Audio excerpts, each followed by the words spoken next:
todos me conocen, yo me presento muy rápidamente, ¿no? Yo le digo Gaby. Sí, yo siempre empiezo mencionando esto porque las cuestiones mías de acercamiento a la fe precisamente con información universitaria, ¿no? Yo soy profesor de matemática, profesor en historia, licenciado en educación religiosa, doctor en filosofía, pero yo siempre digo que es histórico. Menciono el paso de Egipto voy a hacer. La charla, yo por qué digo esto, porque la charla de hoy, muy rápidamente caracterizada, la podemos calificar como de historiográfica. Es decir, no se pretende hacer acá un análisis teológico, si se quiere, de las diferentes formas del rito romano, por lo menos del siglo XVI hasta la actualidad, sino que es muy bien historiográfico, porque si tenemos en cuenta que uno de los pilares grandes, ¿no?, del ser católico es la tradición, una manera importante de conocer la tradición es conocer nuestra propia historia. No podemos ignorar nuestra propia historia, ¿no? Entonces, por eso quise enfocar esta charla desde el punto de vista historiográfico. Si antes de empezar, como hago siempre para cada vez que doy clase, yo siempre comienzo con una oración que está tomada del antiguo rito de la misa dominicana, una oración que el sacerdote se rezaba mientras se dirigía al altar, así que la voy a rezar en latín, que es la oración original, es una traducción no literal, pero al menos que sí rescata lo más importante. En el nombre del Padre, del Hijo y del Espíritu Santo. Acciones nostras, pues un domino, aspirando pervenita, derivando por sequere, di punta nostro oratio et operatio, che sempre incipia, che partecetta finiato, per Christum Dominum nostro. En español sería: Señor, que tu gracia inspire, sostenga y acompañe nuestras obras, para que nuestro trabajo brote de ti como de su fuente y tienda a ti como a su fin. Por Cristo nuestro Señor. Nuestra Señora del Rosario del Milagro. Ora por nosotros. Bueno. Para comenzar, ¿no? Si quisiera iniciar haciendo hincapié en la relación entre lo que podemos llamar las celebraciones litúrgicas con la temporalidad. Ahora, ¿a qué nos estamos refiriendo cuando hablamos de esta categoría analítica de tiempo? Para poder caracterizar muy rápidamente, traigo a colación algunas consideraciones de Mircea, un historiador de las religiones, desde el punto de vista de la fenomenología de la religión y la historia comparada de las religiones, que si bien él se abocó mucho al estudio de las religiones precristianas, sobre todo de algunas tribus más bien primitivas, si se quiere, lo particular es que estas categorías de tiempo profano y tiempo sagrado se utilizan hasta inclusive en el magisterio contemporáneo. Entonces me parece importante destacarlo. Mircea le decía que para el hombre primitivo, pero lo podemos hacer extensible para el hombre religioso, si se quiere, el tiempo es ante todo sagrado. El tiempo que importa es el tiempo sagrado, no el tiempo lineal con nuestras vidas, ¿no? Entonces, en ese sentido, podemos decir que para Mircea uno puede reconocer primero el tiempo profano en el sentido de cotidiano, fuera del ámbito de lo sagrado, que es lineal e irreversible. Eso lo podemos ver desde nuestras propias vidas, ¿no? Inicia con nuestro nacimiento y va hasta nuestra muerte y, de acuerdo a la escatología cristiana, hasta nuestra vía hacia la Jerusalén celestial, hacia la patria celestial. Por lo tanto, este tiempo profano, ¿no?, que acá en esta tierra termina con nuestra muerte, pero apunta sobre todo hacia el futuro, hacia el éxtatos, hacia las realidades últimas. Por otro lado, el tiempo sagrado, celebrativo, religioso, podemos decir lo más cercano a la teología católica, podemos decir que es un tiempo multidireccional porque primero se apunta hacia el pasado, en primera instancia, no hacia el futuro. En el sentido de que apunta hacia ese pasado como si una flecha se tratase como un recuerdo reverente y sagrado. Se recuerda aquello fundamental para el sistema de creencias, ¿no? Por eso es reversible y cíclico, porque nos pone en contacto con las realidades divinas que son eternamente perennes, ¿no? Es decir, que todo el tiempo estamos rememorando acontecimientos pasados, pero divinos. Ahora, la novedad cristiana en este sentido, que permite despegar un poquito de esta caracterización de Eliade en cuanto a las religiones primitivas, es que el tiempo sagrado es visto como una anamnesis. Ese es el concepto primero cristiano que vamos a caracterizar. ¿Qué significa la anamnesis? De una traducción muy literal del griego, muy superficial, uno podría decir que es un recuerdo, pero no es lo mismo la anamnesis cristiana que recordar un evento pasado de nuestra vida. Entonces el objetivo es ver esa diferencia.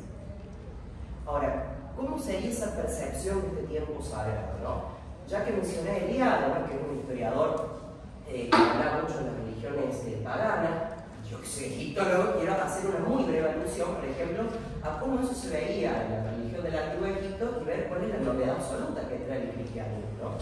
Para los antiguos egipcios había dos tipos de tiempo sagrado, ¿no? Una era la Jet, ahí lo tengo escrito en jeroglíficos, que es una eternidad lineal y perpetua. Aquello que creó la divinidad demiurga y nilo tempore aborigine sigue existiendo para siempre.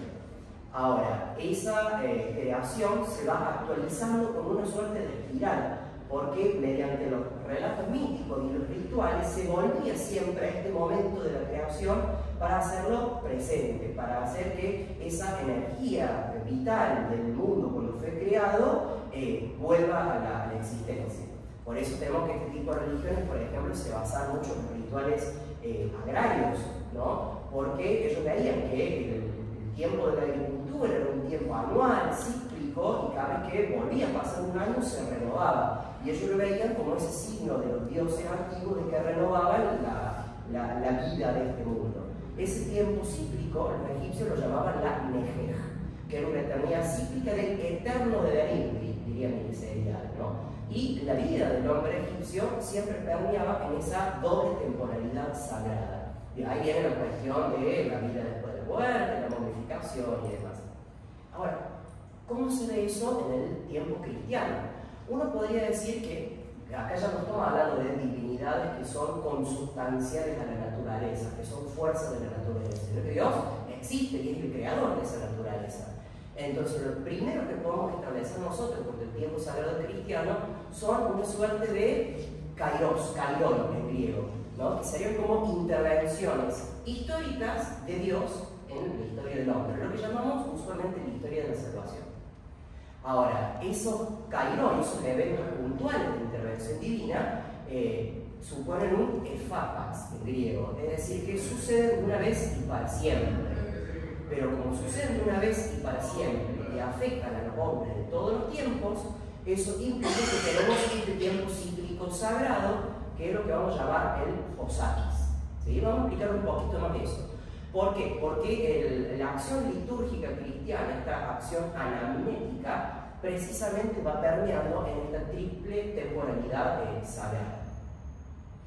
Primero que nada, ¿no? ¿Qué sería la anamnesis? Una interpretación muy rápida, ¿no? Sería recordar cómo el acontecimiento celebrado ha estado presente en la historia de la salvación, en estos kairos, ¿no? Es una actualización en el presente de la intervención histórica de Dios, ¿no? Como Dios, al ser el creador de todo lo visible y lo invisible, dice el credo de Niceno Constantinopolitano, no está atado, sujeto a nuestras limitaciones temporespaciales, es que podemos traer a nuestra temporalidad y a nuestra presencialidad eventos que sucedieron en el pasado, ¿sí? No es un recuerdo evocativo, es una actualización eficaz, efectiva.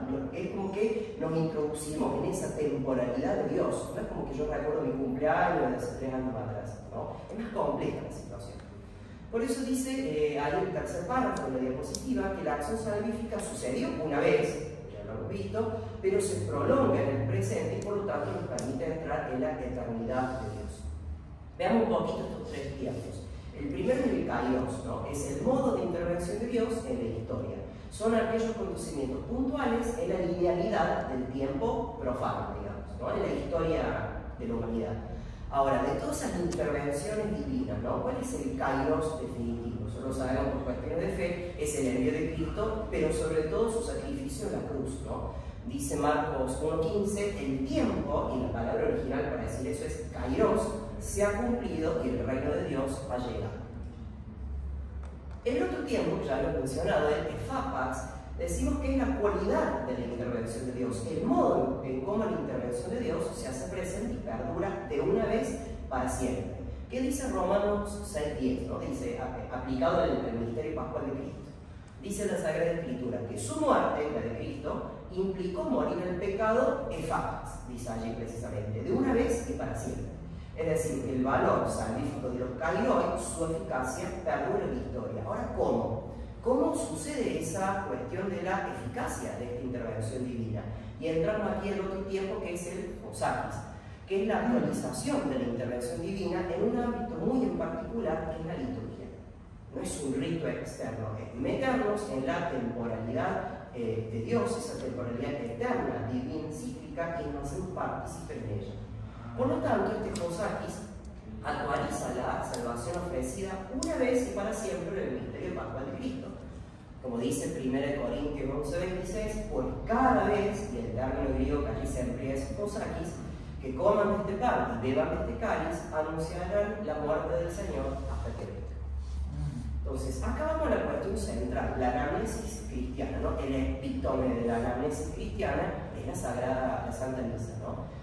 Primero que nada, esa anamnesis es cíclica, porque trae presente un recuerdo eficaz, que es lo que hoy en día se suele llamar el memorial, de los acontecimientos salvíficos del pasado. Yo puse ahí una imagen que me parece bastante elocuente, obviamente una imagen intervenida, ¿no? Es la celebración de la Santa Misa por un obispo estadounidense con el rito antiguo, ¿no? Como ver el altar mal llamado con el sacerdote de espalda a la gente, ¿no? Todo el ornamento antiguo, pero la pared del fondo de la iglesia fue cambiada por una imagen del Calvario, tomando la película de Pasión de Cristo. Porque ¿qué está queriendo transmitir esa imagen que fue intervenida por finalidad didáctica?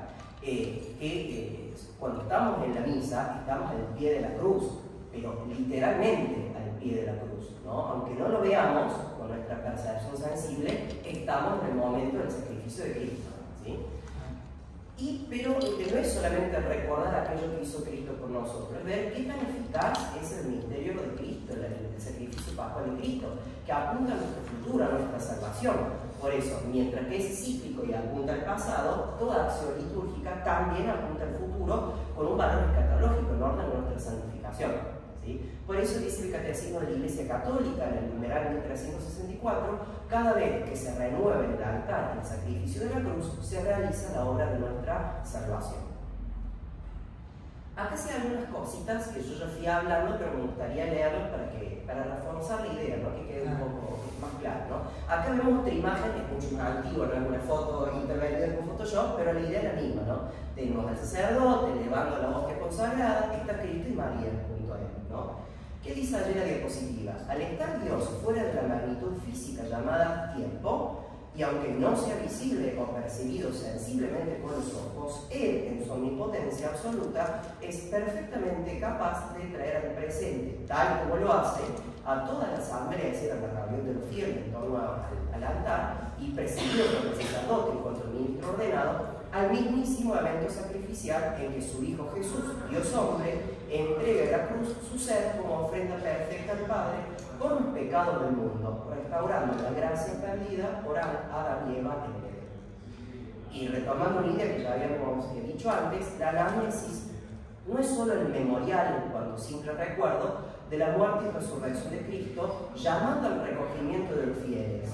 No es solo un acto privado de devoción, sino que místicamente o sobrenaturalmente hablando, se revive literal, aunque invisible, todo el momento de la redención del género humano.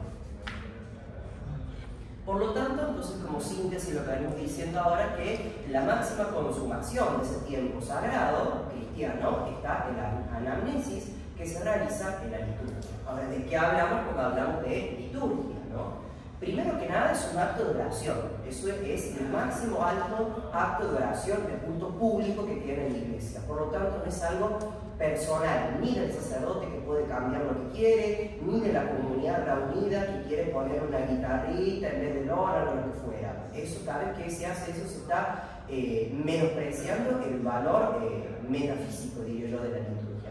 Es un acto de oración, es el culto debido a Dios que le debemos en cuanto a criaturas creadas por Él. La liturgia es de la Iglesia quien la codifica y la regula, y uno lo que puede hacer a lo máximo es obedecer a la Santa Madre Iglesia, que ha establecido la codificación de la liturgia para santificarnos. Ahora, hay algo que me parece importante destacar, que no es solo un rito exterior. La Santa Misa no es mejor porque el sacerdote empleó una casulla antigua de seda brocada y no un ornamento actual hecho con materiales más simples. No pasa por eso. Ni que tan alto o tan chiquitas son las velas que ponemos en el altar, ¿no? Sino que es un acto de transformación interior, porque los fieles mediante la liturgia debemos expresar en nuestra vida el misterio de Cristo, lo que implica que este rito tiene un poder transformador para el cristiano, ¿no? Dice la Sacrosanctum Concilio en el numeral 10, ¿no? la primera constitución del Concilio Vaticano II referido a la liturgia, dice: la liturgia es la cumbre a la cual tiende toda la actividad de la Iglesia y al mismo tiempo la fuente de donde emana toda su fuerza. Como decía el Papa Francisco, la Iglesia no es una ONG. Si nosotros perdemos lo esencial, ¿de qué nos dedicamos a otras acciones caritativas, ¿no? Por lo tanto, la verdadera liturgia, esencialmente hablando, es aquella que el Espíritu Santo realiza en los cristianos como un acto surgido de la virtud de la religión, importante destacar eso, pero perfeccionado por nuestro don de la piedad. También es el testimonio de nuestro ser constitutivo de hijos de Dios, es el resplandor entonces de esta filiación divina que tenemos con el Padre y que vuelve en obediente caridad y en un acto cultual, un acto de culto hacia Dios, un acto de latría. La liturgia entonces es una acción de Dios, surgida de Él, que vuelve a Dios por medio del hombre, de la acción humana. Por esta liturgia entonces el hombre es enviado con la Trinidad. La liturgia es un servicio de comunión con Dios, pero también con y en el pueblo de Dios, in sinu ecclesia, o sea, en el seno de la iglesia, no es un acto privado, no. Es también, por lo tanto, un servicio celebrativo orientado hacia Dios que se realiza plenamente, como lo dice el Concilio Vaticano II, en consonancia con la tradición de la Iglesia, en la Iglesia de Cristo que subsiste índice el Vaticano II en la Iglesia Católica. Ahora, ¿esto qué quiere decir? No hay liturgia válida fuera de la estructura visible de la Iglesia Católica, sí hay. ¿Dónde? En las iglesias ortodoxas y en las orientales ortodoxas, es decir, aquellas que dependen, que siguen, mejor dicho, la tradición greco-bizantina, y aquellas otras iglesias mucho más antiguas que se separaron después del 451 con el Concilio de Calcedonia. Por ejemplo, la Iglesia Apostólica Armenia, capaz que suena, porque acá en Córdoba es una comunidad armenia bastante grande, la Iglesia Copta en Egipto, la Iglesia Malankar en la India. ¿Por qué serían válidas? Dice el derecho canónico que son válidas pero no lícitas. ¿Por qué? Porque tienen sucesión apostólica válida, por lo tanto tienen sacramento válido, la Eucaristía válida, pero dice el derecho canónico no sería lícita porque falta la comunión con el obispo de Roma, que es el signo visible de la catolicidad. Pero no quiere decir que fuera de los límites visibles de la Iglesia Dios no opere en cuanto al orden de santificación de las personas, ¿no? Ahora, ya yendo un poquito más a lo histórico, ¿no? ¿Qué pasa con la codificación del rito romano? Yo que les traje, si alguien se quiere acercar, cómo lucía un misal romano, no es de 1570, no pude conseguirlo, no tan viejo, tengo un facsímil en casa, pero bueno, no tengo un original, sino que es de la década de 1930 más o menos. Entonces puedo ver cómo lucía un misal antiguo, bastante bonito.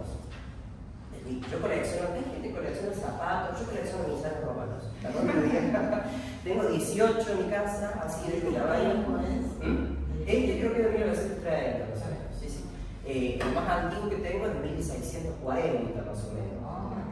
Soy historiador, me gusta todo lo antiguo, así que tengo que traer. También colecciono estatuas egipcias y otra cosa.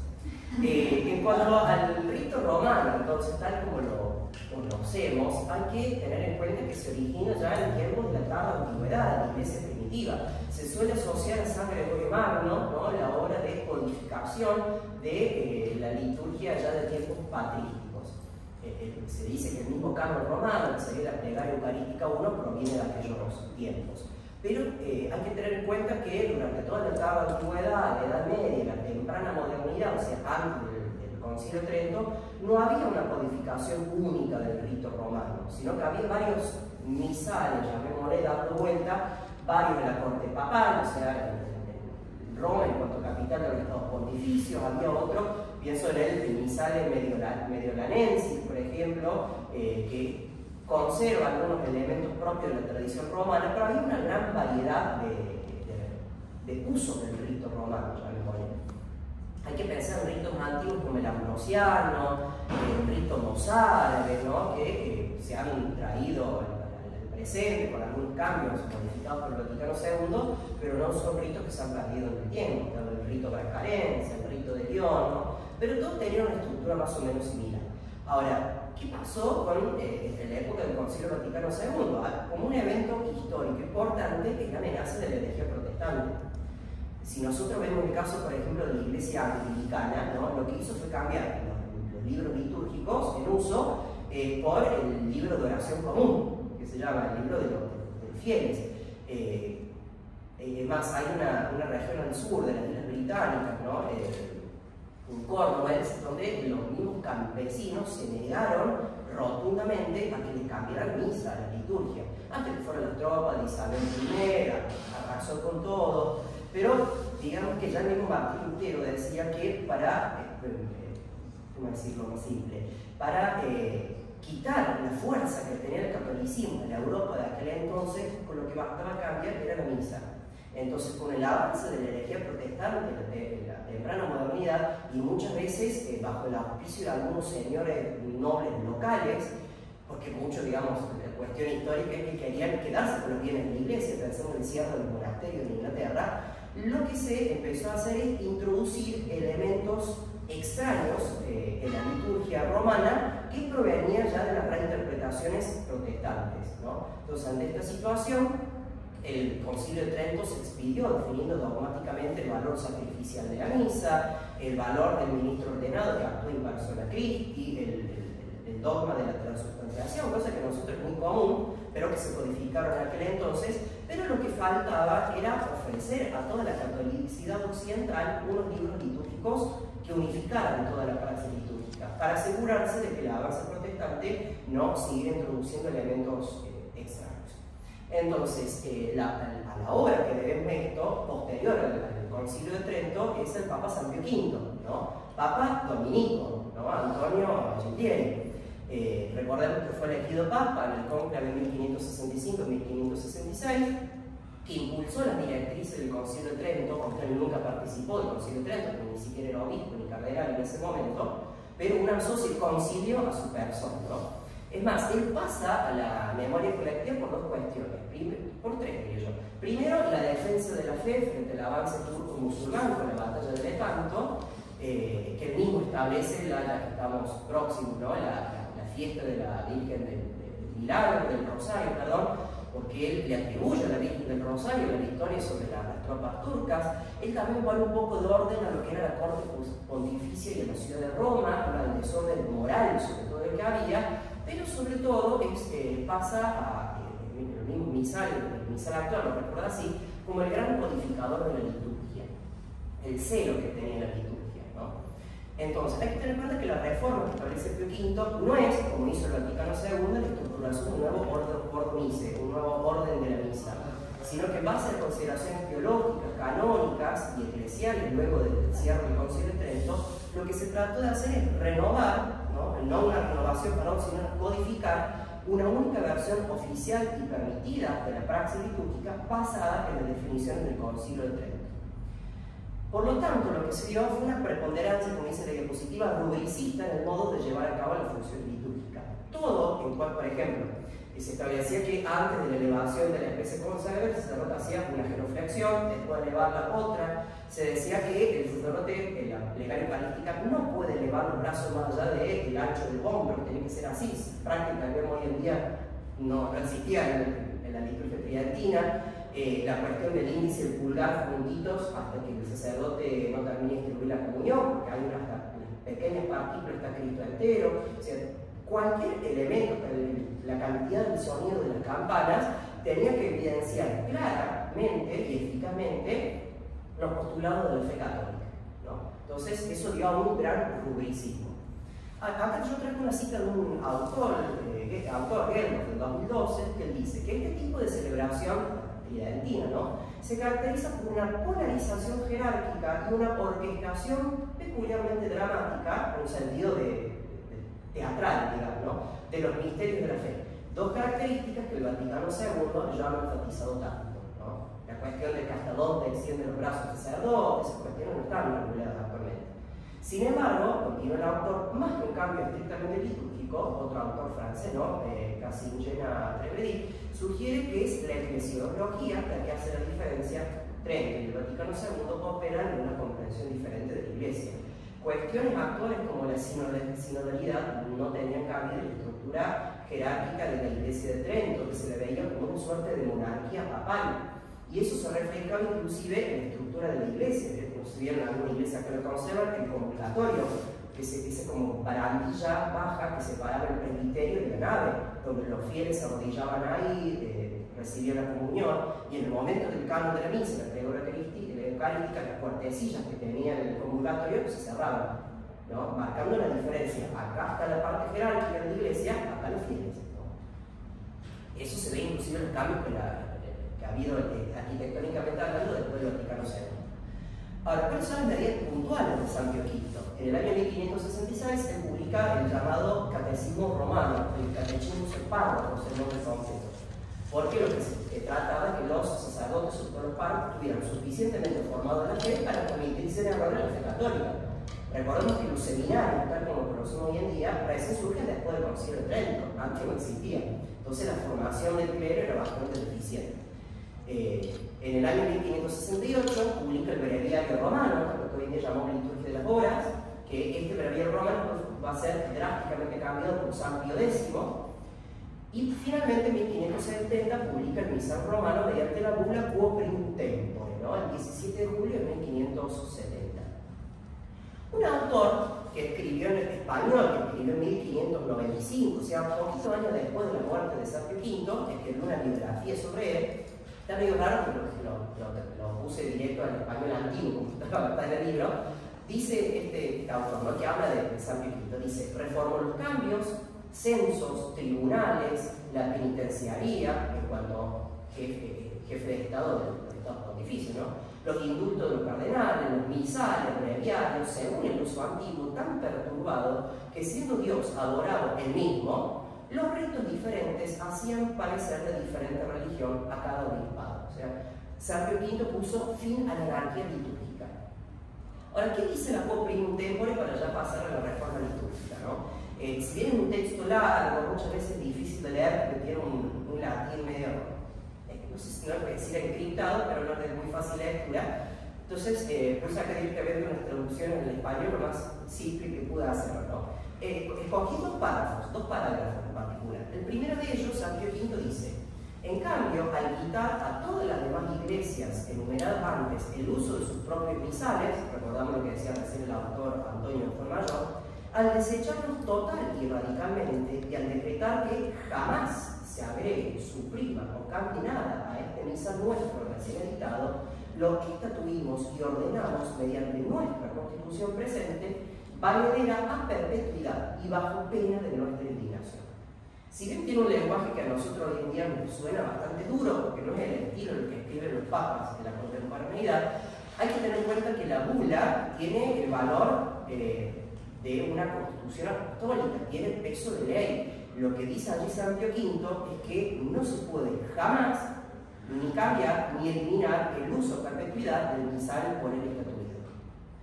Ya vamos a ver cómo eso afecta a la reforma litúrgica, ¿no? La única excepción a esto eran aquellos misales que podían constatar al menos 200 años de antigüedad, es decir, que no estuvieran contaminados por el registro protestante. Un ejemplo típico es el misal propio que tenía la orden dominicana, ¿no? Que no sé si alguien alcanzó a ver acá alguna misa con el rito dominicano, ¿no? Pero es mucho más simple que el misal tridentino, la oración al pie del altar son cortas, ¿no? Pero era un misal con el que ya celebraba Santo Tomás de Aquino, por ejemplo. Y con esta homogeneización de la liturgia que hizo San Pío V, Papa Dominico, que él celebraba con ese rito dominicano, este misal no se cambió, ¿no? Sino que siguió estando en la basílica hasta la reforma litúrgica. ¿Qué dice más adelante el Papa San Pío V? Dice: así pues, que absolutamente a ninguno de los hombres les sea lícito quebrantar ni ir con temeraria audacia contra esta página, es decir, contra la bula, ¿no?, contra el texto de nuestro permiso, estatuto, orden, mandato, precepto, concesión, indulto, declaración, voluntad, decreto y provisión. Pone toda la variante posible, cosa que a nadie se le ocurra que haya un intersticio de la ley para decir: ah, yo cambio de cosas. Y continúa diciendo: mas si alguien se atreviera a acatar esto, sepa que ha incurrido en la indignación de Dios omnipotente y de los bienaventurados apóstoles Pedro y Pablo. Parece que estaba enojado por el caso, ¿no? Pero hay que tener en cuenta el contexto histórico, ¿no? Él estaba tratando de salvaguardar la integridad de la fe católica frente a la amenaza protestante. importante. Esa Europa que estaba unida, la cristianidad medieval, también estaba hiperfragmentada un montón de iglesias nacionales. Y que la tradición apostólica muchas veces la cambiaron, lo literaron o la alteraron completamente. Entonces, entendámoslo en ese contexto histórico. Exactamente. ¿Cuáles son los principios teológicos de base? Primero, la centralidad del sacrificio eucarístico, ¿no? Es decir, que se remarca sobre todo su carácter sacrificial y propiciatorio de la misa. El sacerdote como mediador entre Dios y el pueblo, la dimensión de adoración y de latría, ¿no? Y por último, la lengua sagrada, es decir, el latín y la orientación a Oriente como aquellos elementos sensibles o ostensibles que caracterizan al modo de celebrar esa misa antigua. Uno que dice misa en latín, lo dice misa en día, ¿no? Y puse acá un pequeño extracto del Catecismo Romano por el editado. Dice: el santo sacrificio del altar es el mismo sacrificio de la cruz renovado de modo incruento, es decir, sin derramamiento de sangre. Retomando las ideas del tiempo sagrado que ya vimos, ¿no? Vemos que está presente aquí en los principios teológicos. Aquí vemos una imagen típica del rito antiguo, ¿no? Que lo que uno puede caracterizar es que el cura está de espalda a la gente. ¿Por qué? Porque la idea de base es que el sacerdote, en cuanto intermediario entre Dios y los hombres, conduce a todo el rebaño hacia Dios. ¿Y dónde está Dios? En el sagrario que está en el centro del altar. Y más arriba en la cruz, que no llegó a estar en la imagen, pero está. Por eso el crucifijo siempre estaba al centro del altar. Un altar sin una cruz, yo creo que pierde un poco su sentido de ser. Porque no es una mesa el altar, es el área del sacrificio. ¿Sí? Y hay que tener en cuenta, sobre todo hoy en día que salen las cuestiones ecuménicas, que esta orientación, ¿no? única de los fieles del sacerdote es lo más elemental y básico en todas las tradiciones apostólicas. Ya que le puse un ejemplito. Eso en la Catedral de Roma, la Basílica de San Juan de Letrán, y como se Egipto, obviamente tiene que ponerlo de Egipto, el que está allí es el Papa Tahuadró II, porque la Iglesia Ortodoxa copta tiene su propio Papa, que tiene su sede en Alejandría, que es una visita que hizo Roma y el Papa Francisco le permitió celebrar lo que nosotros llamamos la Sagrada Misa, que en Oriente le llama la Divina Liturgia, en el altar papal. Y fíjense cómo está él, no está mirando al pueblo como se hace en el rito romano actual, está el pueblo y el sacerdote todos mirando juntos hacia el altar, ¿no? El mismo cardenal Robert Sara, ¿no? Cuando era prefecto de la Congregación para el Culto Divino, en la disciplina de los sacramentos, creo que ese fue el año 2016, él dijo: si uno quiere entablar una relación de diálogo sincero con los orientales, hay que volver a la orientación única del altar. Porque lo que hacemos actualmente, el sacerdote mira a la gente, los orientales lo ven como inadmisible. Porque no es un diálogo entre el sacerdote y la gente, porque el sacrificio no es para la gente, es para Dios, ¿no? Inclusive en los mismos templos paganos, los sacerdotes miraban a la estatua de los dioses, no a la gente. Entonces es algo que venía de tradición antigua. Ahora, para tener un poquito de sensibilidad histórica, a pesar de lo que dice San Pío V, no es que el misal por el codificado llegó hasta el año 70, cuando se establece el misal de San Pablo VI sin ningún tipo de modificación. Es decir, que a pesar del valor vinculante de ley que tiene la bula San Pío, Quo Primum Tempore, no hay que canonizarla, ¿no? En el sentido de intocable.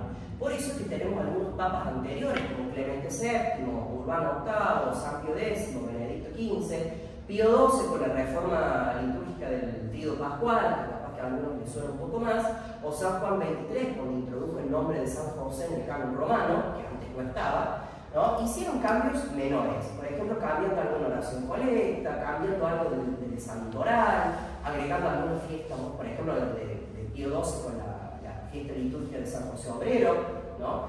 Entonces, no es que el misal llegó impoluto en 1570 hasta 1970. Tuvo cambios, pero menores. Ahora, ¿qué pasa acá? Porque parece que no se respetó rajatabla lo que dice San Pío V. Otro autor, Tomás Decker, un artículo muy reciente del año 2022, en el que analiza la historia de la liturgia occidental para ver cómo una ubicua ponderación de esta historia puede entablar un diálogo sincero con los cristianos de Oriente. Él dice que en Occidente se da algo que en Oriente no pasa, que es inconcebible, que es que la razón de estos cambios que ha ido teniendo la liturgia romana a lo largo del tiempo, más mayor envergadura o menor envergadura, está en el concepto de la autoridad papal sobre la liturgia, en el sentido de que se considera para la catolicidad latina que las decisiones del Papa en cuanto al orden de lo litúrgico son obligatorias y vinculantes para toda la catolicidad latina, ¿no? Que eso es algo que los cristianos orientales critican en cuanto al primado papal, porque no puede un obispo cambiar la liturgia, porque la liturgia proviene de la tradición. Es decir, el sentido filial del cristiano en la iglesia, que tiene que ser recibir aquello que heredó, ¿no? Y transmitirlo a las futuras generaciones, que esa es la tradición viva. Lo que pasa es que los orientales tienen una concepción muy estricta de la tradición. No hay que cambiar nada, ni un punto ni coma. Occidente, que dice, lo que no hay que cambiar es la sustancia, el carácter sacrificial de la misa, pero aquellas otras cuestiones accidentales dentro de la categoría de Aristóteles, ¿no? Que no hacen a la modificación de la sustancia de la misa, se pueden cambiar. ¿Cómo? Teniendo en cuenta lo que pasa en los signos del tiempo, dice que es el Vaticano II, ¿no? Aquello que favorece, de acuerdo al momento histórico, a la santificación de los fieles. Entonces, manteniendo impoluta, inmutable, como es el título de la charla de hoy, el depósito de la fe, se pueden cambiar elementos accidentales de la liturgia, ¿no? Se ve como hay una diferencia grande entre lo que concibe Oriente y lo que concibe Occidente. La Iglesia Católica está compuesta, ¿no?, por la Iglesia Latina más 24 iglesias orientales sui juris, y cada una de esas iglesias tiene su rito propio. Lo que pasa es que hay muchas iglesias orientales que siguen la tradición bizantina, pero tienen modificaciones menores, porque las iglesias orientales son muy iglesias nacionales. Entonces, la tradición bizantina pura tuvo algunas modificaciones históricamente, como San Cirilo y Metodio, en la tradición ucraniana, por ejemplo. La tradición siríaca, al primer siglo de la catolicidad, antes de que se separaran Oriente y Occidente, fue dando origen a distintas familias rituales, como la siríaca oriental, la siríaca occidental, el rito malabar, el rito copto, ¿no? Dentro de la familia copta tenemos el rito de Alejandría, que es el que siguen los egipcios, el rito etíope, ¿no? Entonces hay muchas variaciones rituales. No, tengamos en cuenta que en Occidente el único rito no es el romano. Todos los que mencionamos antes, algunos desaparecidos, otros en vigencia, eso nos habla de una gran diversidad litúrgica de la Iglesia Católica. Pero algo que uno está acostumbrado a un solo rito, ¿no? Y a mí me parece una gran responsabilidad del cristiano conocer cómo celebra el voto de la mano de la fe. Porque pueden variar las expresiones exteriores, pero lo esencial de la fe es el mismo, ¿no? Entonces me parece una cuestión importante a tener en cuenta allí. Ahora, siguiendo con el autor que yo mencioné, él dice que esta cuestión, ¿no?, de la autoridad papal sobre la liturgia se incrementó notablemente por primera vez en la historia con San Pablo VI y su empresa reformadora sin precedentes. Y acá leemos una cita donde él sintetiza cómo él considera la reforma litúrgica que hoy en día nosotros vivimos, ¿no? Y la compara con la de San Pío V. Dice el autor: la reforma de Pío V consistieron en codificar la costumbre existente de tiempos inmemoriales, certificada tanto por los ritos practicados, conocidos, como por las fuentes cuantificadas, y luego en ordenar que se aceptara donde quiera que un rito local dado tuviera menos de 200 años, lo que yo le había mencionado. Por otro lado, la reforma de Pablo VI consiguieron, en diversos grados, primero en descomponer la costumbre existente en sus factores primarios, ¿sí?, aquello esencial que no cambia la fe, que la mantiene inmutable, con una drástica reducción de algunas partes y con multiplicaciones de otras. Hay partes de la misa tridentina que se suprimieron en la misa actual para hacerla más simple, más corta, que se entienda más la estructura del rito. Y luego mezclar y realizar textualmente la etimología existente, es decir, las oraciones colectas, la poscomunión, porque había algunas oraciones que tenían un léxico que no se adecuaba al modo que se expresa los hombres en la actualidad. Entonces había que cambiar el modo de expresar las cosas, pero manteniendo la esencia del mensaje. Por eso dice añadiendo tanto a la etimología misma como al ordo elementos que eran o nuevos o que provenían de otras fuentes litúrgicas, a veces fuentes que nunca antes habían utilizado en el marco del rito romano. Por ejemplo, el Papa Pablo VI, como arzobispo de Milán previamente, él estableció que en el rito romano reformado se introdujeran elementos del rito propio de la ciudad de Milán, ¿no?, que antes era otro rito aparte. Porque la idea era enriquecer los textos del misal para dar un mayor amplitud de uso, ¿no? Entonces, inclusive se han establecido algunas oraciones de los ritos orientales, entonces se han enriquecido los textos en ese sentido.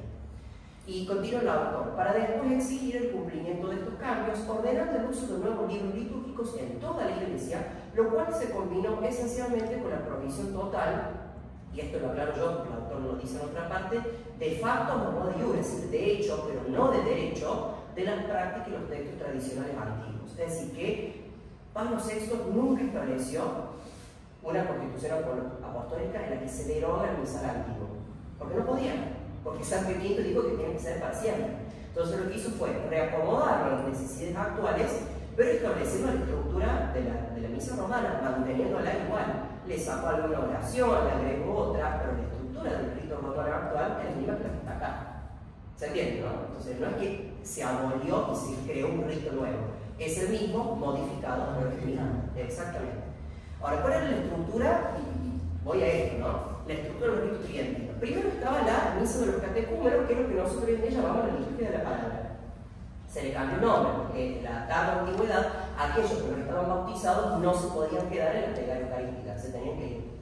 ¿No? Porque el bautismo tenía un carácter de iniciación mucho más fuerte que la actualidad. Entonces, los neófitos, los catecúmenos, estaban en la lectura de la palabra, en el sermón cuando se daba, pero después se retiraban. No tenían derecho a estar presente cuando Cristo estaba en el altar. ¿Por qué? Porque no estaban bautizados, no eran parte de la iglesia todavía. Y después estaba la misa de los fieles, ¿no? Que es la liturgia eucarística que nosotros conocemos. Ahora, había un orden fijo y universal en toda la iglesia. No existía ahora, por ejemplo, calvario, plegaria eucarística y que el sacerdote puede elegir una. Porque si en el contexto histórico de la época de San Pío V se hacía eso, cualquier sacerdote podía meter un jarro protestante y cambiar todo. Entonces había un orden fijo. ¿Cuál era ese orden? Comenzaba con la oración al pie del altar. Eso se les recuerdo, pero empezaba con introigo de altare Dei, Deum identifica juventud mea, es decir, yo entraré al altar de Dios, al Dios que alegra mi juventud, y sería el Salmo 42, ¿no? Judícame Deus, el que yo me causa mea, de gente no santa, o sea, líbrame Dios de la gente no santa, del hombre malvado. ¿No? Era un salmo largo que se leía en diálogo con los acólitos monaguillos que estaban de rodillas. ¿No? Estaba el doble confitio, yo confieso que es más largo que el texto actual, porque primero lo rezaba el sacerdote, respondían los acólitos, los ministros, después rezaban los ministros y respondía el sacerdote, ¿no? Hoy en día se hace uno solo, todos juntos. Estaba el introito, ¿no? La antífona de entrada, el Kyrie, el Gloria, y puse colecta como una S en plural, porque algo que estableció el rito de Pablo VI que solamente tiene que haber una colecta por misa. En el rito antiguo podía haber hasta 3 o más, porque si coincidían varias festividades litúrgicas se leía una colecta por cada festividad litúrgica. O sea, eso hacía que el rito fuera larguísimo, ¿no? Después estaba la epístola, siempre tomada generalmente del Nuevo Testamento. No estaba el salmo responsorial que nosotros conocemos, sino el gradual, el tracto de la aleluya, que se cantaba todo un libro llamado Graduale Romanum, todo con sus partituras gregorianas. El Evangelio, fíjense que no había segunda lectura, porque eso es algo que introdujo el rito de Pablo VI, y el sermón opcional. No formaba parte estructuralmente hablando de misa. Había algunas oraciones que se omitieron, yo ahí puse un ejemplo de cómo lucían los misales activos, era una maravilla visual. Esa oración que está puesta ahí, ¿no? La leo yo de acá porque me queda bien lejos la diapositiva y no veo muy bien. Segundito, en latín dice: Aufera nobis pues un Domini iniquitate nostra sud ad sancta sanctorum purim creamur mendius introduire per Christum Domini nostrum. Era una oración que el sacerdote rezaba mientras subía las gradas del altar, porque si el altar prefiguraba el Calvario tenía que estar elevado, tenía unos escalones, y antes de dar el beso al altar rezaba esto. ¿Qué quiere decir en español? Te suplicamos, Señor, que borres nuestras iniquidades para que podamos entrar al Santo de los Santos con mente pura por Cristo nuestro Señor. Oraciones que se han suprimido hoy en día para hacer un rito más simplificado, ¿no? Después sigue la misa de los fieles, el credo, siempre en el liceo constantinopolitano, el credo largo, no el credo como esto de ahora. El ofertorio, ¿no? Con varias oraciones que se cambiaron con el rito de Pablo VI. Leo una sola, ¿no? En español. Por ejemplo, la oración ofertorio del pan, es muy distinta a la actualidad, decía: recibe, Padre Santo, omnipotente y eterno Dios, esta hostia inmaculada. Así que el sacerdote ya suponía que Cristo se hacía presente en la hostia antes de la consagración. Se estaba no mirando el momento en que llegaba el pan al altar, sino cuál era el fin último de la misa, que yo, indigno siervo tuyo, te ofrezco a ti, mi Dios vivo y verdadero, por mis innumerables pecados, ofensas y negligencias, por todos los circunstantes, por todos los fieles allí reunidos, pero también por todos los fieles cristianos vivos y difuntos, para que nos aproveche a mí y a ellos para la vida eterna. O sea, ahí en esa oración, que es mucho más explícita que la de la actualidad, se hace evidente el carácter sacrificial y propiciatorio de la misa que borra nuestros pecados, de vivos y difuntos, ¿no? Y había un montón de oraciones más. La oración del lavabo, como el sacerdote se purifica la mano, es un salmo, mucho más largo que la actualidad. Lo que hoy en día el sacerdote reza sobre la ofrenda, la oración superoblata, antes era la oración secreta, la decía en voz baja, en silencio. Estaba el prefacio, el santo, como lo conocemos, el canon de la misa, lo que sería la plegaria eucarística 1, la consagración, la elevación, fíjense, hasta suena todo, ¿no?, de la misa actual. El Padre Nuestro, la fracción, la comunión, después la postcomunión y por último la bendición final, ¿no? Nada más que había un pequeño cambio, que las palabras de la consagración eran más cortitas. En cuanto a la oración del pan, por ejemplo, como dice allí, simplemente era hoc est enim corpus meum, este es mi cuerpo, nada más. Con la reforma del Vaticano II, para resaltar el carácter sacrificial de la misa, para aquellos que decían, no, esta misa es protestante, no hay que ir, pensemos en lo lefebrista, ¿no? Es que se decidió, por aprobación del Papa Pablo VI, es que agregara la frase quod probis traetur, es decir, que usted lo sabe, ¿no?, en español, este es mi cuerpo que se entrega por ustedes. El hecho de entregar algo hacía referencia a la víctima sacrificial, ¿no? Después la parte de la oración del cáliz es la misma que la actualidad, nada más que había una partecita que se agregaba antes, que ahora se dice después de la palabra de la consagración, que es misterio de fe, que ahora se dice después para introducir un diálogo con el pueblo, ¿no?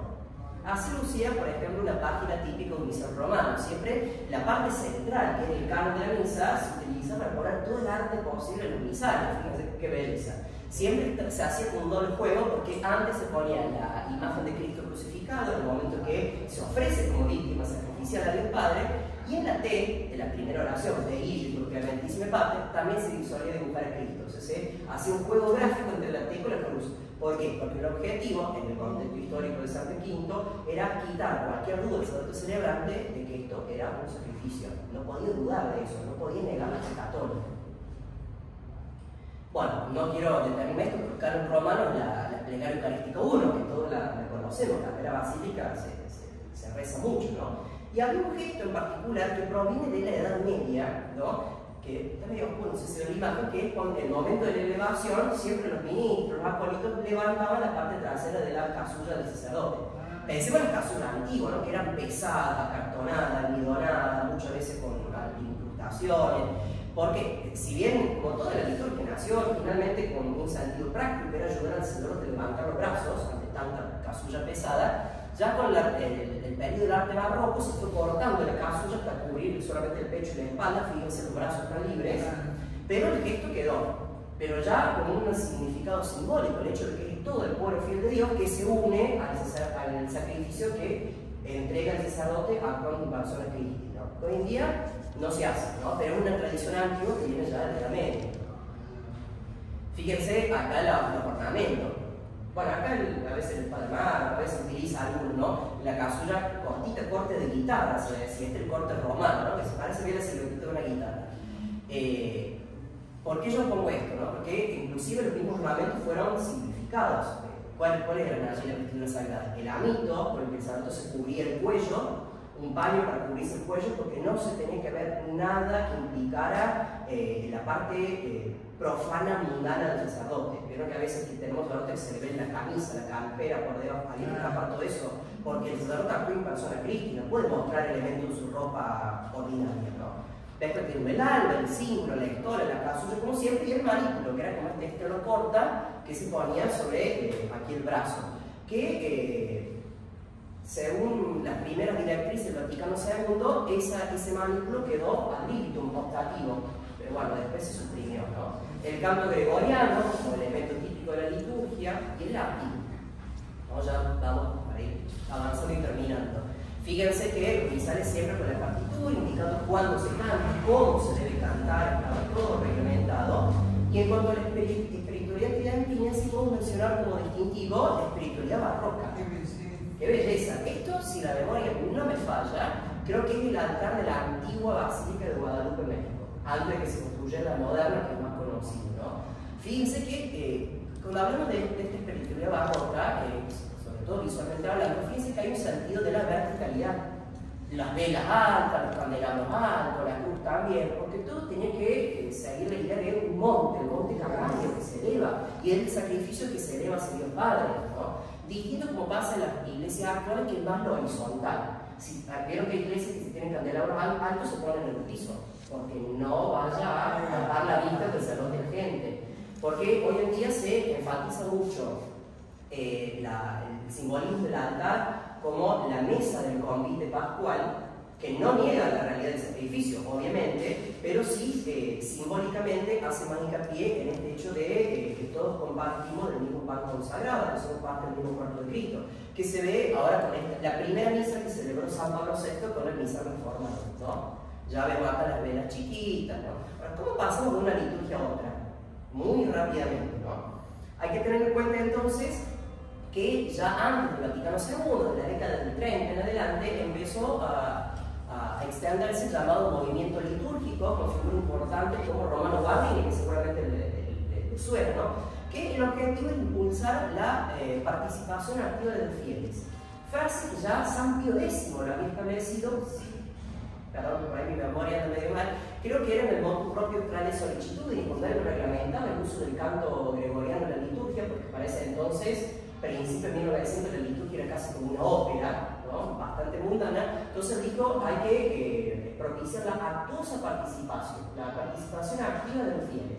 Entonces, el movimiento litúrgico se propuso volver a lo esencial de la liturgia, sacarle toda esa carga barroca, que ya no estamos en el momento de la reforma protestante del siglo XVI. Entonces, volver a lo esencial. ¿Para qué? Para que los fieles puedan participar. En esa línea, ¿no? Se pidió Pío XII, el encíclica Mediator Dei del 47, que dice: la liturgia es el ejercicio del sacerdocio de Cristo, y eso tiene que ser evidente, ¿no? Por eso que con el Vaticano II, el primer texto que emite el concilio, el Sacrosanto Concilio, ¿no? Promulgado el 4 de diciembre del 63, que da los principios fundamentales de la reforma litúrgica, de la liturgia que vivimos nosotros hoy en día. Como ya dije antes, hizo eco de lo que estableció el movimiento litúrgico para propiciar la participación activa de los fieles. También la adaptación de las culturas, pensemos en los territorios de misión, ¿no? En África subsahariana, hay que tomar aquello de la semina verde y la semilla del verbo que están en esas culturas para introducir en la liturgia, porque aquel evangelio que no se encarna en la cultura de los pueblos no puede ser recibido. No todo el mundo va a seguir viendo la espiritualidad barroca en pleno siglo XX de aquel entonces, ¿no?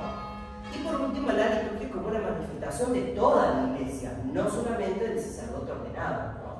Bueno, hay una cita que ya la había leído, entonces la voy a eliminar, pero sí vamos ya a los cambios concretos, ¿no?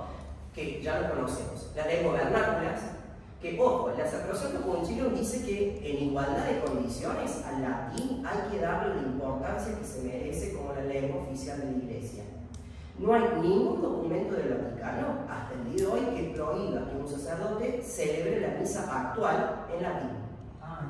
Pero ¿qué pasa? Habitualmente están los policías litúrgicos de la diócesis, que pasa que hay una polarización tan ideológica en la Iglesia que el Papa actual León XIV quiere frenar eso, ¿no? Y por eso también fue elegido él, que si un sacerdote osa decir algo en latín, no, este es lefebrista, está en contra del Vaticano II. Y eso se ve mucho en la Iglesia hoy en día, que está muy polarizada, ¿no? Cuando no tiene que ser así, porque la Iglesia hay un montón de ritos, ¿no? Hay inclusive una comunidad, no la voy a mencionar por la duda, en Córdoba, que había tenido la costumbre de al Padre Nuestro, la misa dominical, rezarla en gregoriano y en latín. Hasta que fue un sacerdote, medio de la arquidiócesis, que le dijo al cura, no, el arzobispo le dijo.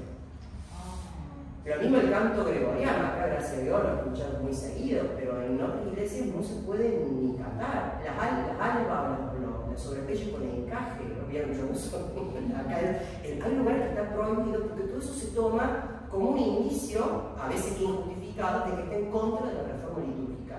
Pero hay que tener un poquito más de sensibilidad y caridad con el hermano que estamos compartiendo la misma fe, ¿no? No por el apego a ciertas formas exteriores que viene de la tradición de la Iglesia no quiere decir que vamos a renegar de la misa que vivimos hoy en día.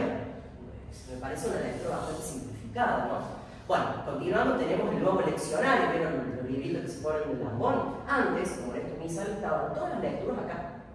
¿Por qué? Porque no había una gran variedad de lecturas bíblicas como en la actualidad. Entonces, como no entraba todo en un solo misal, se estableció que por lo tanto el misal con la oración del sacerdote y la lectura en otros libros aparte. Acá entraba todo, pero hoy en día no. Y por último dice la participación de los laicos en ministerios litúrgicos, ¿no? Lo que sobre todo Juan Pablo II llamaba los ministerios laicales, como el acualita o del electorado, el último ministerio laical que estableció el Papa Francisco, como que es el ministerio de catequista, que antes eran órdenes menores, y que la recibían aquellos que estaban preparándose para ser sacerdotes. Pero la Iglesia se amoldó a los tiempos actuales que las vocaciones, por desgracia, disminuyen. Entonces, digamos, contribuyamos a que los fieles participen más en la liturgia, que no sean meros receptores pasivos, ¿no? Bueno, no, ahí no me voy a detener, no, pero yo lo puse, pero puedo yo compartir en todo caso la diapositiva. Puse como una línea de tiempo, ¿no? Del 63 al 75, de los principales cambios que ha tenido la reforma. Yo sí me quiero mencionar el uno, que es el 6 de abril del 69, donde la Congregación de Ritos, ¿no? Que hoy en día es el dicasterio para el culto divino y la disciplina de los sacramentos, promueve la primera versión de la Instrucción General del Misal Romano. El texto que está al inicio del misal actual que regula cómo se tiene que celebrar la misa, ¿no? En el periodo que va del 70 al 75 aparecen algunas críticas del sector más tradicionalistas, donde decían que esta misa está como contaminada con elementos protestantes. El texto típico es de los cardenales Ottaviani y Bacci, que le dirigen a Pablo VI, que de estos cardenales, digamos, se alejan de lo que dice el texto, porque reconocen que la misa actual no tiene nada de protestante, pero los tradicionalistas eso no lo dicen, ¿no? ¿Qué dicen estos cardenales? El nuevo rito se aleja de manera impresionante en el conjunto, como en el detalle de la definición católica de la misa, considerada en sus cuatro causas: la material, que sería la presencia real, la formal, la naturaleza sacrificial, el final, el fin propiciatorio y eficiente, es decir, el sacerdocio ministerial del sacerdote. Capaz que el hermano suena el de la crítica de Monseñor Marcel Lefebvre, ¿no? ¿Qué dice? Este rito en sí no profesa la fe católica de una manera tan clara como la antigua ordonancia de misal y por lo tanto puede favorecer la herejía, pero no sé a quién atribuirlo, ni si el Papa es responsable de él. Lo que es asombroso es que un ordomisa de sabor protestante y por lo tanto favens hereses, que favorece la herejía, haya podido ser difundido por la curia romana, lapidaria, ¿no? Entonces, la Iglesia obviamente responde, por lo tanto. Entonces, elabora una nueva versión de este texto de la Instrucción General del Misal Romano, donde allí la Iglesia que dice, la instrucción que dice, la Iglesia ha considerado siempre que a ella, no a las opiniones de cualquier sacerdote particular, a la Iglesia le corresponde el mandato de establecer las normas relativas para la celebración de la Eucaristía. Tanto las normas actuales como el nuevo misal testifican su tradición continua e ininterrumpida, aunque se hagan algunas innovaciones, ¿no? Hay que tener en cuenta que esta Instrucción General del Misal Romano elimina los textos que estaban antes en este primer misal, que eran varios, ¿no? El Rubrice Generalis Misalis, el Ritus Servandum in Celebratione Mise, el de Defectibus, que por ejemplo decía qué pasaba si una mosca caía dentro del cáliz, si la hostia antes de consagrarse volaba del altar, o sea, regulaba todo, hasta lo más mínimo detalle. ¿Qué pasaba si el vino con el que se iba a consagrar estaba vinagrado y que el sacerdote se dio cuenta después de consagrarlo? Todo eso estaba antes absolutamente reglamentado. Hoy hay otros documentos que hacen ese tipo de especificación, ¿no? Entonces, frente a estas críticas, este texto del misal de Pablo VI establece un proemio, que es un preámbulo con contenido doctrinal, en donde se enfatiza el carácter sacrificial de la misa, ¿no? Por eso dice en el numeral 2 que la misa, ¿no?, es el mismo sacrificio que Cristo instituyó la última cena y que mandó celebrar a los apóstoles, por lo cual la misa es al mismo tiempo sacrificio de alabanza, de acción de gracias, propiciatorio y satisfactorio. Vamos a ver que, puso ya ahí la imagen, el misal actual no es una contradicción del misal antiguo, es una nueva forma de celebrar la misa romana, pero la esencia de la fe es la misma. ¿Cuál es? Que es la actualización en nuestros días del sacrificio de Cristo. Y yo agregué una cosita abajo, ¿no?, que dice que el hombre es un homo viator, un hombre en camino hacia la casa del Padre. En esta stabilitas in peregrinación, o sea que toda nuestra vida estamos estables en esta peregrinación hacia la patria celestial, la liturgia propicia eficazmente nuestra santificación y salvación. ¿En qué sentido? Sacrificio de alabanza, porque se adora a Dios. Sacrificio de acción de gracias, en un sentido eucarístico, ¿no? Sacrificio propiciatorio, porque le pedimos a Dios por vivos y difuntos. Eso lo escuchamos en la misa siempre. Y sacrificio satisfactorio para recibir las gracias y bendiciones que Dios quiera recibir, ¿no? Quiero otorgar, perdón. Continúa diciendo el texto actual, ¿no? la institución general. Dice, la presencia real del Señor en la especie eucarística se manifiesta en el Novo Ordo Missae, la misa actual, a través de las palabras de la consagración que efectúan la transubstanciación, eso ya lo conocemos, y por otro lado la disposición de ánimo, de reverencia, esto es importante, ¿no? Y la adoración durante la liturgia de la misa. Después voy a retomar una cuestión mínima, chiquitita, pero este último ítem me parece importante, ¿no? Sobre el sacerdocio ministerial, recordemos que tanto el sacerdote como los obispos actúan in persona Christi porque ofrecen el sacrificio eucarístico. En ningún lado se dice que como en el altar se enfatiza la cuestión del banquete pascual, todos ofrecemos sacrificio, ¿no? Lo ofrece el sacerdote, nosotros participamos con nuestra vida de ese sacrificio, ¿no? Y sobre todo porque el ministro ordenado preside la asamblea congregada en torno al altar. Por eso es que se vuelve el altar de cada pueblo, al pueblo, ¿no? Es más, acá yo puse un pequeño fragmento del prefacio de la misa crismal, donde se ve claramente que la esencia de la fe católica no fue alterada en las normas actuales. Lo leo en español, ¿no? ¿Qué dice este pedacito del prefacio? Dice, tus sacerdotes, Padre, renuevan en nombre de Cristo el sacrificio de la redención humana, preparan a tu Hijo el banquete pascual, banquete que es consecuencia del sacrificio, guían en la caridad a tu pueblo santo, lo alimentan con tu palabra y lo fortalecen con tus sacramentos. Acá no está diciendo, como decían en el Feaviste, que ahora el sacerdote es un mero animador de la gente como un pastor protestante. Para nada. Es una muy mala interpretación que contribuye a la polarización que vive la Iglesia hoy en día, ¿no? Sobre el sacerdocio real de los fieles, ¿no? El sacerdocio común de los fieles, recibido en virtud del bautismo y la confirmación, dice el texto del misal actual que los fieles ofrecen su sacrificio espiritual que se consuma por el ministerio de los presbíteros y los obispos en unión con el sacrificio de Cristo, ¿no? Lo que mencionábamos antes. Por lo tanto, los fieles elevan a Dios los preces, las oraciones de la familia humana, llevamos nuestros problemas, nuestras necesidades al altar para unirlos a la víctima sacrificial. Damos gracias a Dios por el ministerio en Cristo, por su ministerio de la salvación, ofreciendo el sacrificio mismo de Cristo, y nos consolidamos la unidad y la santidad por la comunión con el cuerpo y la sangre de Cristo. Y acá hay una parte, un fragmento importante de la encíclica Iglesia de Eucaristía de San Juan Pablo II que me parece certero para la población. ¿Qué dice Pablo? Al entregar su sacrificio a la Iglesia, Cristo ha querido además hacer suyo el sacrificio espiritual de la Iglesia, el de todos los fieles, llamado a ofrecerse también a sí misma unida al sacrificio de Cristo, porque concierne a todos los fieles, el Concilio Vaticano II enseña que al participar en el sacrificio eucarístico, fuente y cima de la vida cristiana, ofrecen a Dios la víctima divina y a sí mismos con esa víctima divina, ¿no? Por eso es importante el estado de ánimo en que uno participa en la celebración litúrgica. Ahora, ¿cuáles son los cambios? Muy breves, ¿no? Para terminar, que ha establecido el misal actual. Ahí puso una fotito de la primera edición en latín del misal de Pablo VI con respecto al misal de Silvio V. Primero, sabemos ya que el misal de San V se diferenciaba muy poco de los libros antiguos, ¿no? Pero ya en tiempo del Vaticano II había una propuesta de enriquecimiento de, como había dicho antes, de la ontología de los textos, tomando en cuenta el estado actual de las investigaciones históricas, incluyendo, por ejemplo, oraciones que se encontraron en el antiguo manuscrito que estaban en la Biblioteca Vaticana o en otras fuentes, ¿no? Eclesiásticas. Entonces la idea era que esos antiguos textos no se pierdan, sino que se introduzcan en la versión revisada del misal romano. A veces cambiándole las expresiones, porque no es lo mismo como habla una persona del siglo XX, siglo XXI, que alguien del siglo X, pero en esencia las oraciones son las mismas. Y eso en consecuencia con el progreso del estudio de la patrística, ¿no? Que ha habido sobre todo en el siglo XX. Dice, bueno, esta es la foto del misal actual, pero la versión original en latín. Yo cuando fui a Roma, fue un congreso de matemática aplicada, ya que estuve ahí me compré la versión original en latín.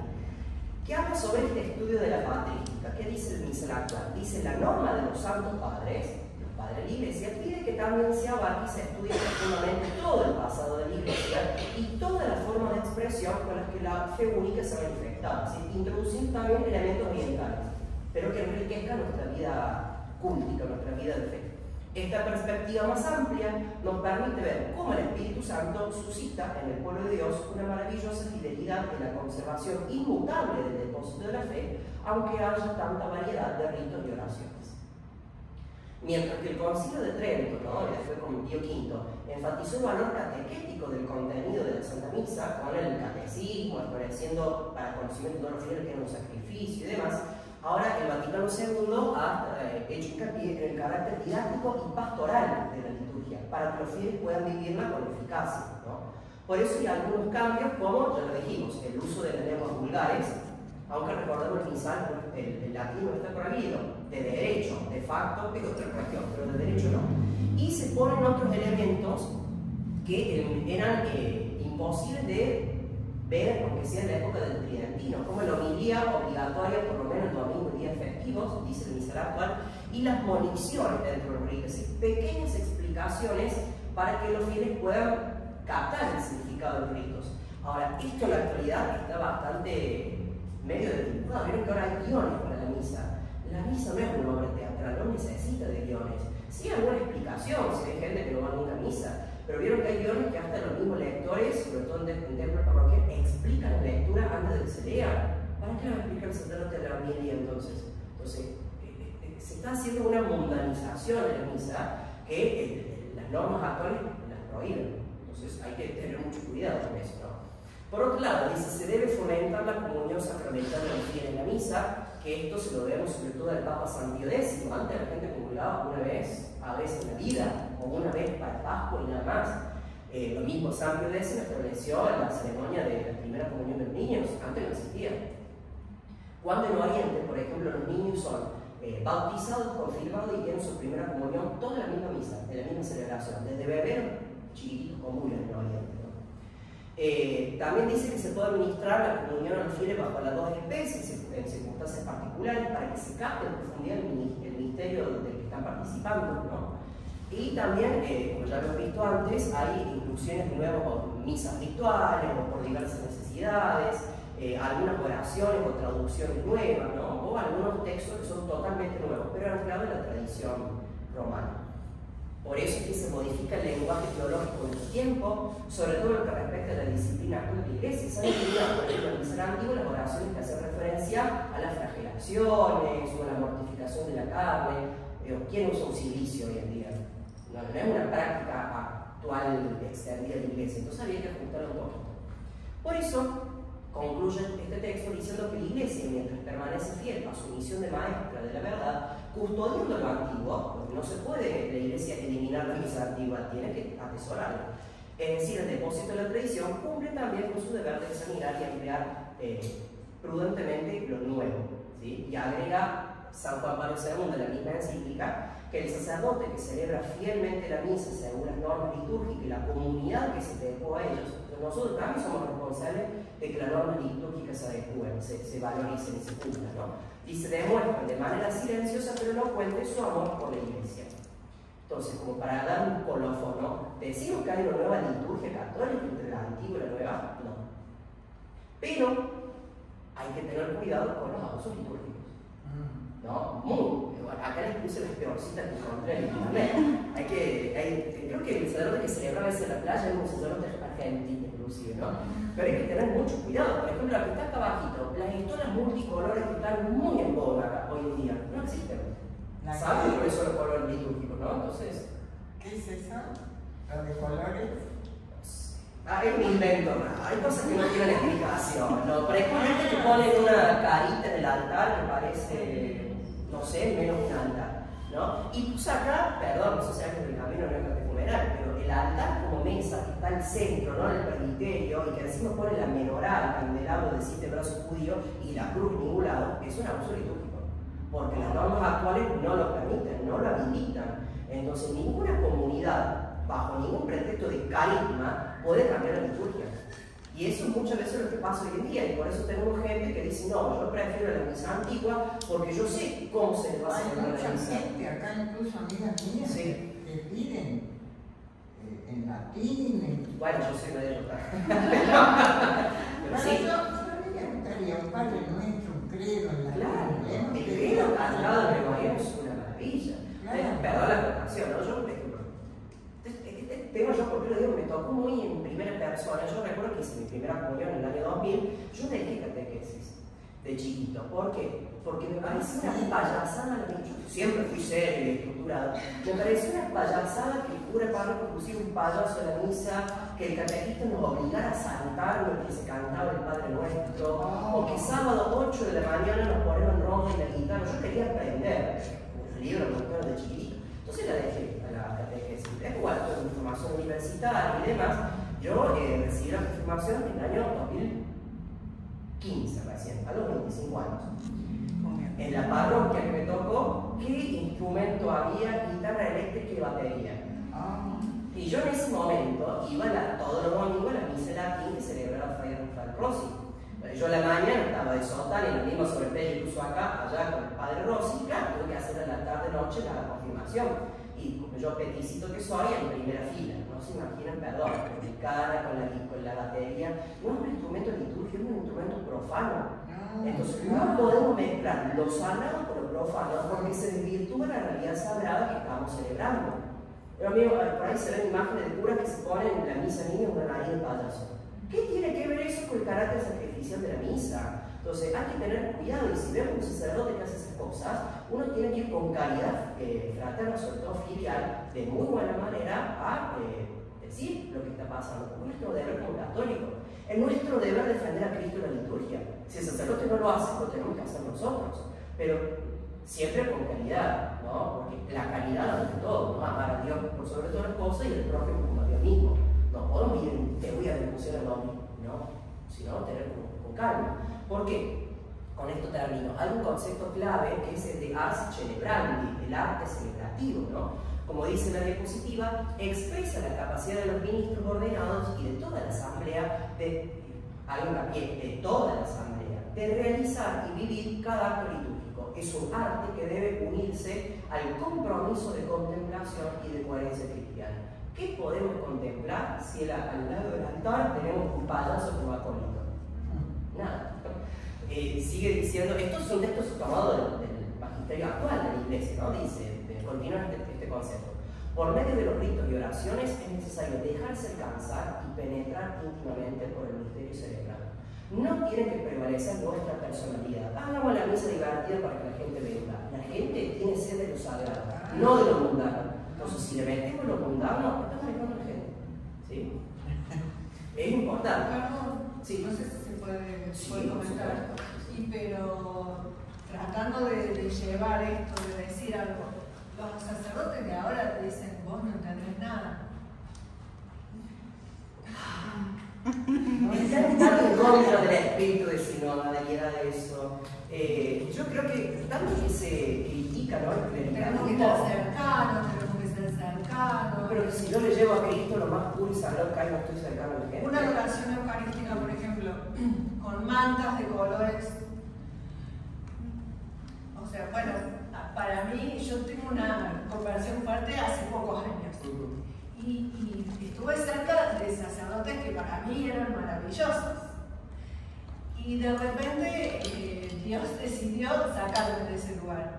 Y ahora veo con claridad un montón de cosas y que yo, claro, desde mi no saber, desde mi comienzo tan grande, desde mi comienzo en la fe, ¿qué podía expresar si en realidad es como que no sé nada? Pero interiormente yo sentía que las cosas no estaban bien, pero ellos, que eran mis cercanos, que eran los que me estaban formando en este nuevo comienzo en mi vida, ¿qué podía yo decir? Y me decían, no, es que esto está bien, esto es lo que está bien. Entonces, grandes adoraciones, con jóvenes, con todo, pero con los, o sea, no poniendo nada blanco, todas las mantas y todo este tipo de cosas. Y esto, de la batería, los pedidos de la guitarra. Hay una cuestión que me parece, pero de sentido común. Mientras más elementos distractores haya, un nosotros ¿qué nos podemos concentrar?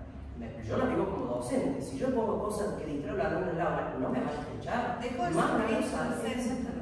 de ser crítico. Porque lo que importa, pareciera, no explícitamente, ¿no? Sino lo que uno puede interpretar muchas veces, es el sentido de comunión fraterna. Pero y Cristo viene por añadidura, cuando debe ser al revés. Primero Cristo, después otro. Hay algo que me parece importante tener en cuenta las veleidades de la tecnología actual. Todos los textos de la normativa actual de la liturgia están disponibles en el Página del Vaticano. Entonces uno tiene un montón de herramientas para tenemos traducción en español, para entrar, leerlas, meditarlas, y una vez que las medita y uno las hace propia, recién hay que poder plantear, porque no era como que era un sacerdote con un rubricismo de acá dice, no, porque tampoco es el espíritu de la liturgia, ¿no? Pero me parece importante que hoy en día, que tenemos mayor posibilidad de formación, aprovecharlas. Y después el sentido común de pertenecer a la comunidad nos va diciendo cómo podemos participar. A veces pasa, me pasó a mí con mi parroquia, que uno no se siente parte de una comunidad. Y eso es lo bueno de ser cristiano, que uno tiene totalmente libertad de ir a cualquier iglesia católica donde te sienten en paz, como su hogar, y que encuentren realmente Cristo. Claro, pero se estimula vivir en comunidad, porque en comunidad nos salvamos. Pero termina siendo un camino solitario a veces.